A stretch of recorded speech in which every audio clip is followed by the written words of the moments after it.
നമ്മുടെ ചാനൽ ഇതുവരെ സബ്സ്ക്രൈബ് ചെയ്യാതെ കാണുന്ന സുഹൃത്തുക്കൾ ദയവായി ഈ ചാനൽ സബ്സ്ക്രൈബ് കൂടെ ചെയ്താൽ വളരെ ഉപകാരമായിരിക്കും. നമസ്കാരം. പശ്ചിമേഷ്യയിൽ നിന്ന് മറ്റൊരു വാർത്ത കൂടി പുറത്തുവരികയാണ്. യമനിലെ ഹൂതി വിമതന്മാർ സൗദി അറേബ്യയുടെ നിയന്ത്രണത്തിലുള്ള തുറമുഖങ്ങൾ ലക്ഷ്യമാക്കി ഡ്രോണുകളും ബാലിസ്റ്റിക് മിസൈലുകളും ഉപയോഗിച്ച് കനത്ത ആക്രമണങ്ങൾ അഴിച്ചുവിട്ടിരിക്കുകയാണ്. ഈ സംഘർഷങ്ങൾ ഇതേ രീതിയിൽ തുടർന്നാൽ യമനിലെ ആഭ്യന്തര യുദ്ധവും പ്രതിസന്ധികളും വൈകാതെ സൗദി അറേബ്യയെ കൂടി പൂർണ്ണമായി വിഴുങ്ങുമെന്ന ആശങ്കയാണ് അന്താരാഷ്ട്ര നിരീക്ഷകർ പങ്കുവെക്കുന്നത്. എന്നാൽ ഇതിലേറ്റവും കൗതുകകരമായ കാര്യം മറ്റൊന്നാണ്. ഏതാനും ദിവസങ്ങൾക്ക് മുൻപ് സൗദി അറേബ്യ, തുർക്കി, പാകിസ്ഥാൻ എന്നീ രാജ്യങ്ങൾ ചേർന്ന് ഒപ്പുവെച്ച ചരിത്രപരമായ മെക്ക ജോയിന്റ് ഡിഫൻസ് എഗ്രിമെന്റ് പ്രകാരം ഒരാൾക്ക് നേരെയുള്ള ആക്രമണം 3 രാജ്യങ്ങൾക്കും എതിരെയുള്ള ആക്രമണമായി കണക്കാക്കും എന്നാണുള്ളത്.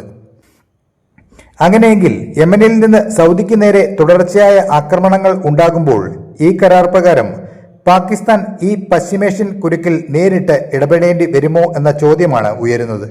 പാകിസ്ഥാനിലെ ജനങ്ങൾ ഇന്ത്യയെ ലക്ഷ്യമിട്ട് ഉണ്ടാക്കിയെന്ന് വിശ്വസിക്കപ്പെടുന്ന ഈ പാക് സൗദി തുർക്കി കരാർ ഒടുവിൽ പാകിസ്ഥാന് തന്നെ വലിയൊരു പാരയായി മാറുമോ എന്ന് നമുക്ക് വിശദമായി പരിശോധിക്കാം. ആദ്യം എന്താണ് യമനിൽ സംഭവിക്കുന്നത് എന്ന് നോക്കാം.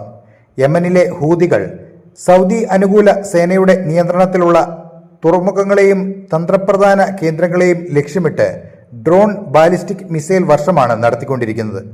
അന്താരാഷ്ട്ര കപ്പൽ ഗതാഗതത്തെയും പശ്ചിമേഷ്യൻ സുരക്ഷയെയും ഒരുപോലെ അസ്ഥിരപ്പെടുത്തുന്നതാണ് ഈ ആക്രമണങ്ങൾ.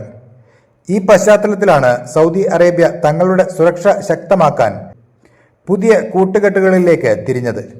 അമേരിക്കയെ മാത്രം പൂർണ്ണമായി ആശ്രയിക്കുന്നതിന് പകരം പശ്ചിമേഷ്യയിൽ സ്വന്തം സുരക്ഷാ വലയം തീർക്കാനാണ് സൗദി കിരീടാവകാശി മുഹമ്മദ് ബിൻ സൽമാൻ തുർക്കിയുടെയും പാകിസ്ഥാന്റെയും സഹായം തേടിയത്. തുർക്കിയുടെ ആധുനിക ഡ്രോൺ സാങ്കേതിക വിദ്യയും പാകിസ്ഥാന്റെ സൈനിക കരുത്തും ഒരുപോലെ സമ്മേളിക്കുന്ന ഈ കൂട്ടായ്മ വലിയ ചർച്ചയായിരുന്നു. എന്നാൽ ഈ കരാർ ഒപ്പുവെച്ചതിന് പിന്നാലെയാണ് യമനിൽ നിന്ന് സൗദിക്ക് മേൽ ഹൂതികളുടെ ആക്രമണങ്ങൾ കൂടുതൽ ശക്തമായിരിക്കുന്നത് എന്നതാണ് മറ്റൊരു വശം. ഇവിടെയാണ് പാകിസ്ഥാൻ കടുത്ത പ്രതിരോധത്തിലാകുന്നത്. തുർക്കിയും സൗദിയുമായി പാകിസ്ഥാൻ ഒപ്പുവെച്ച മെക്ക പ്രതിരോധ കരാർ പ്രകാരം അംഗരാജ്യങ്ങളിൽ ഒന്നിനു നേരെ സായുധ ആക്രമണം ഉണ്ടായാൽ അത് 3 രാജ്യത്തിനും എതിരായ ആക്രമണമായി കണക്കാക്കും. അതായത് നാറ്റോയുടെ മാതൃകയിലുള്ള കളക്റ്റീവ് ഡിഫൻസ് തത്വം. സൗദി അറേബ്യയുടെ തുറമുഖങ്ങൾക്കും നഗരങ്ങൾക്കും നേരെ ഹൂതികൾ നിരന്തരം മിസൈൽ ആക്രമണം നടത്തുമ്പോൾ സൗദി സുരക്ഷയെ സംരക്ഷിക്കാൻ പാകിസ്ഥാൻ സൈന്യത്തെയും വ്യോമപ്രതിരോധ സംവിധാനങ്ങളെയും അയക്കേണ്ടി വരുന്ന സാഹചര്യം ഇതിലൂടെ ഉടലെടുക്കുകയും ചെയ്യും.